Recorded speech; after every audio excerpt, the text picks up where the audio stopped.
Harrow is a school for boys, and only boys. Up, 2, 3, down, 2, 3. A very high proportion of the parents who come through my door here looking for a place at Harrow are interested in single-sex education for their teenage sons.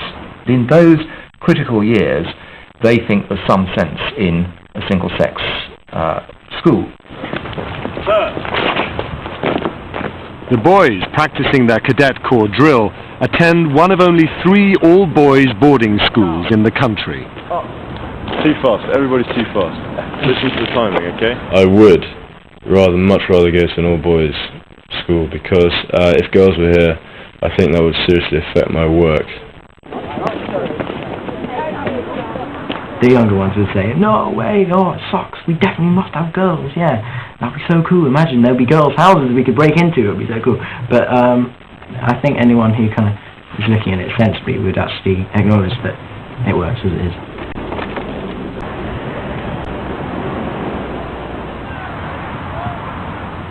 The school places a strong emphasis on sport.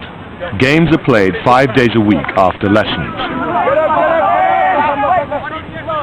This afternoon, the school's first 15 are preparing for their next rugby game. Like it, yeah. Most boys in my year, I don't think, have a regular girlfriend because it is quite difficult sort of to see them. I think that most parents believe that it's a very good balance, that they have a full social life, but for a number of days in the year, they're here to work and to learn, and not actually to socialise with girls. Harrow is prepared to teach its boys an artistic appreciation of the female form, even if it is at a distance. At weekends, girlfriends are permitted to visit the school to watch the boys' sporting prowess, but maintaining a relationship is difficult. There is little time to be had before the boys have to be back in their boarding houses.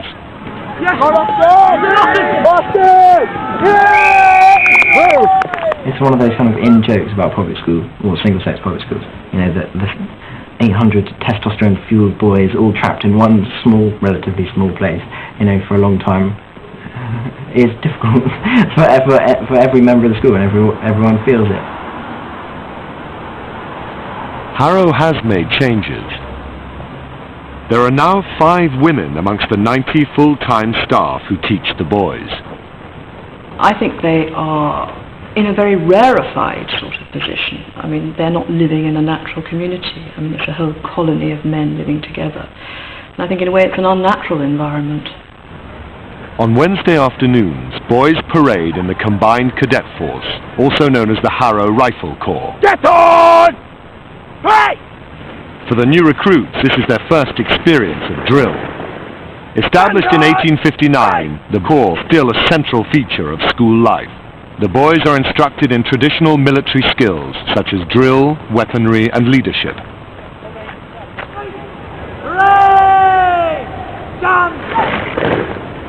It doesn't suit everyone, obviously. It's not everybody's cup of tea. But in some cases, and I speak from experience, it's the making of some people. Barry, the band should be the same height all the way round. The cap badge should be an inch above the eye. Right, the left. Boys can join the Corps in their second year. Although it's not compulsory, pressure to enlist is strong. This term, the majority of the year joined up. For those less inclined to join the Corps, there are alternative Wednesday afternoon activities. Community service is run by modern languages teacher Loretta Mosley. I mean, I think pretty much it is for the boys who are physically or not spiritually capable of going out and drilling around the yard or going off on night exercise. And there are some boys who are just not, you know, designed to do that sort of thing. And they would be much better off in the community, going out helping people. And, you know, they're sort of a quieter, gentler type. By many, community service has been seen as a soft option within school. But actually, once the boys come out and do it, I mean, they really do prove themselves, and they are doing something valuable for themselves and I think for the school. Today, Oscar and JJ are visiting 84-year-old Lily Waith, who lives on her own. Hello. Come in.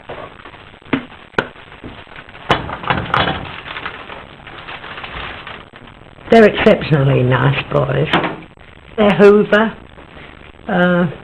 clean down the stairs, wash up. They're a great help. They'll do anything that I ask them. Nothing's too much trouble. Another alternative to the Corps is conservation, where the boys can help with the upkeep of Harrow School Estate and learn about the environment. Now, this is the area where we've got about 20 oaks. Can you just hang on there a tick, okay? This is the area we've got about 20 oaks. These are the oaks that we want dug up and removed and put into Grove Wood.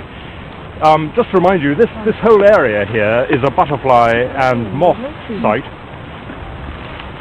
Some people might say that boys only do conservation because they don't want to do the Corps.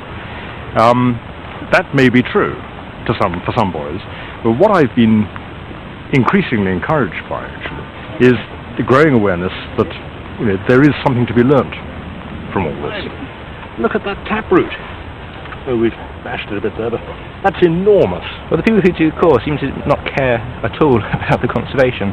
They're much more into sort of wearing their army uniform in supper and looking hard. And conservation is actually worthwhile doing, and Corps, I really don't think it is. It's only play, it's not even the real army. It's 5.56mm in calibre. That means it fires a 5.56mm bullet. Now it's exactly the same as the weapon. New Corps recruits are given basic weaponry training. It's very accurate, alright, although it fires single shot. Pull!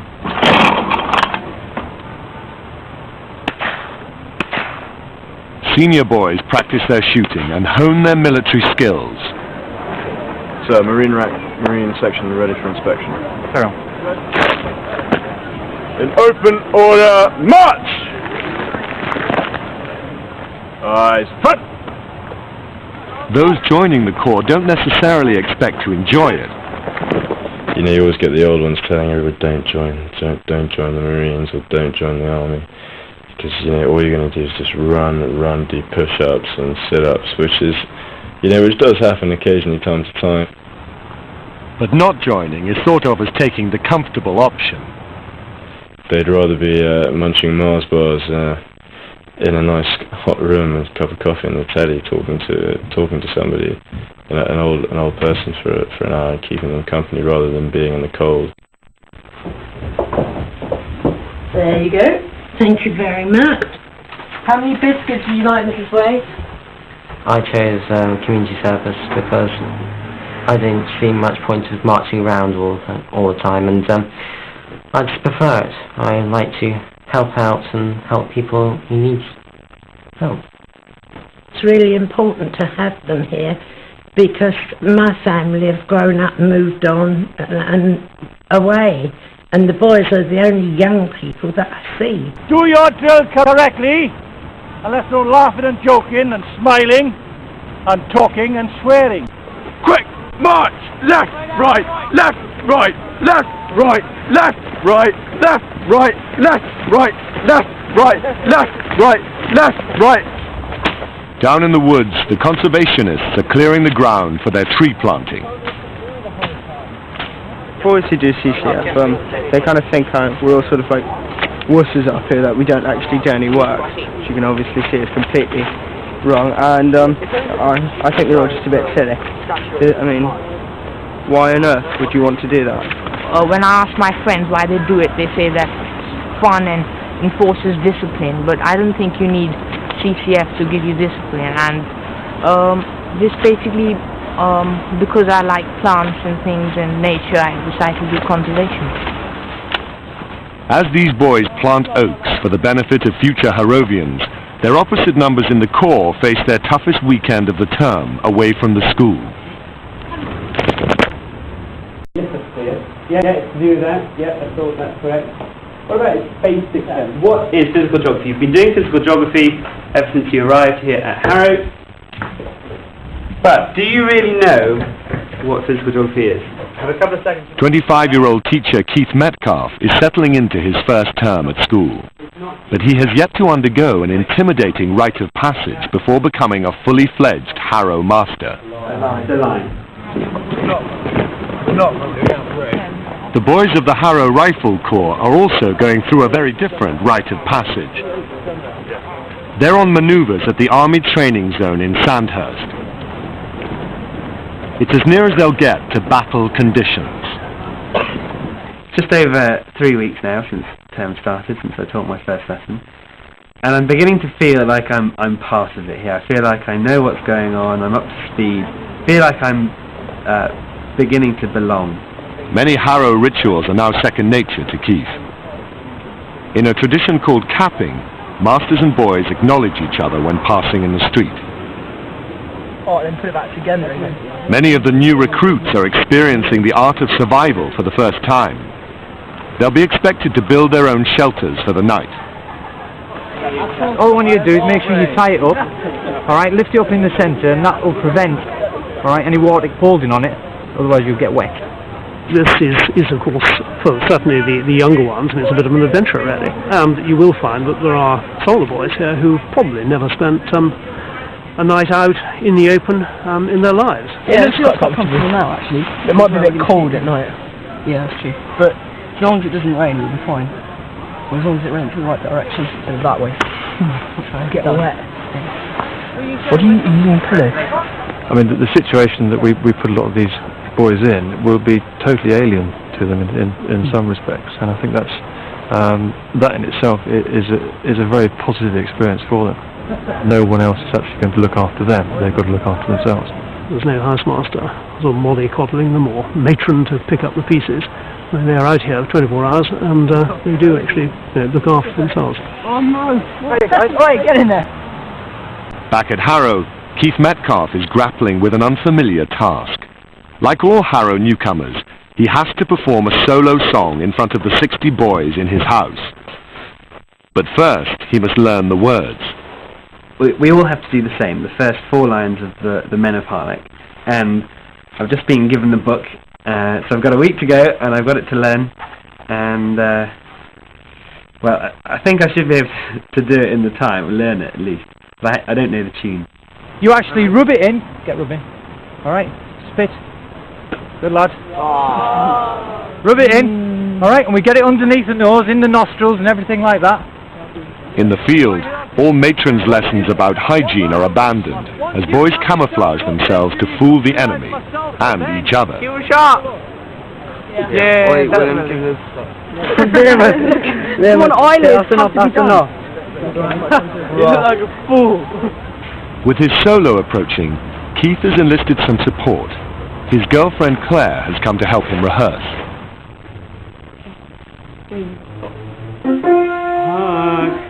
The higher one. Oh. Give me the lower one then. No, I can't. Go again, from the start. You have to make the higher Okay, I have to go. Go a bit faster, I can't really teach that. Hark, I hear the foe advancing. You got grass on there. While they're in the field, cadets eat army rations. Oh. It's gone cold now, but you can just about live on them. The thing I like most about being at this camp is being away from like the irritating things that go on at school and like TV, radio, being completely submerged in the countryside and not having any clue about what's going on in the world, and not worrying about that. Better than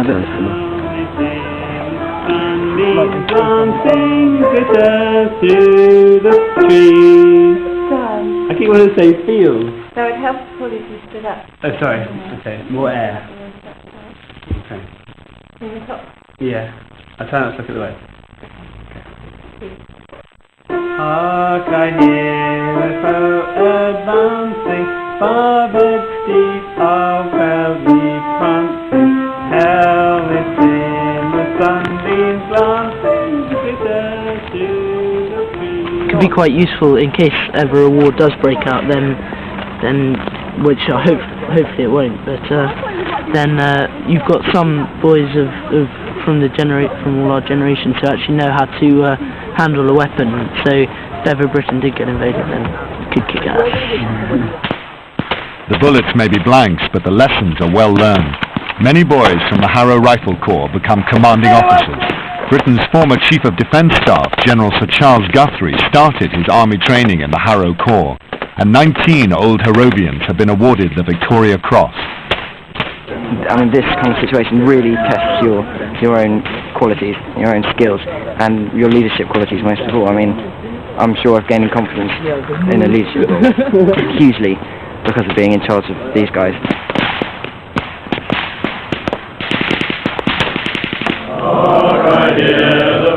Back at school, the big night has arrived for Keith Metcalf. Before the evening is over, Keith will have to sing his solo version of the first verse of Men of Harlech. But he'll have to wait his turn.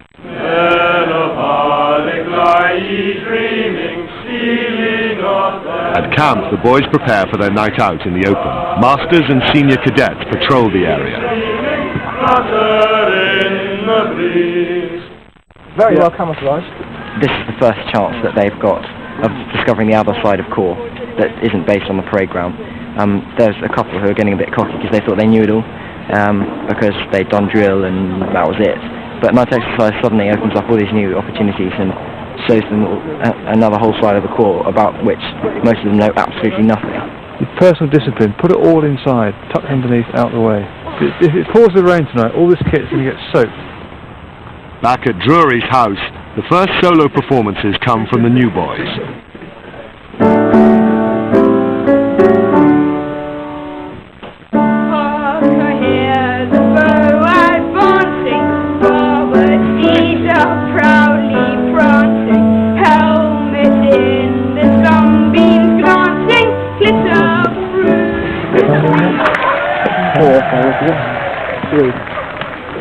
When you're out here, you know, there's the very real possibility of people getting lost. You know, some of these guys don't have a clue about how to set up a basher properly, how to cook. So we really are responsible for making sure that they survive the exercise.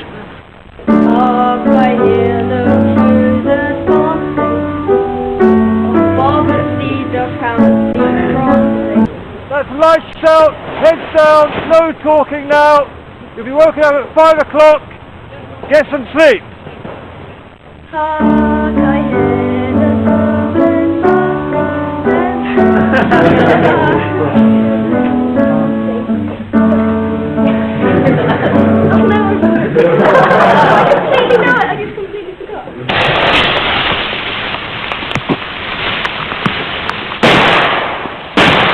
Get your boots on.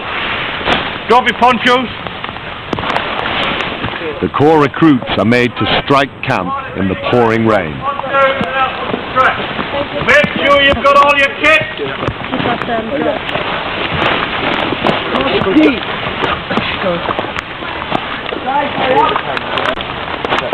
And last but not least, Mr. Metcalf.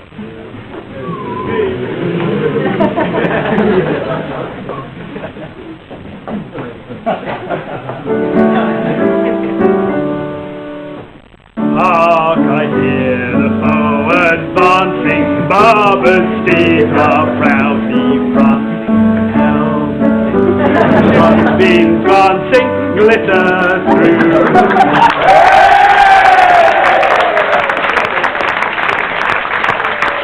I feel good to have done it.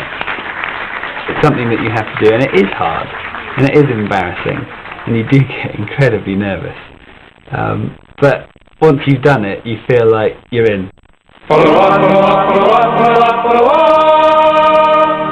Still the hills ring again and again with the tramp of the 22.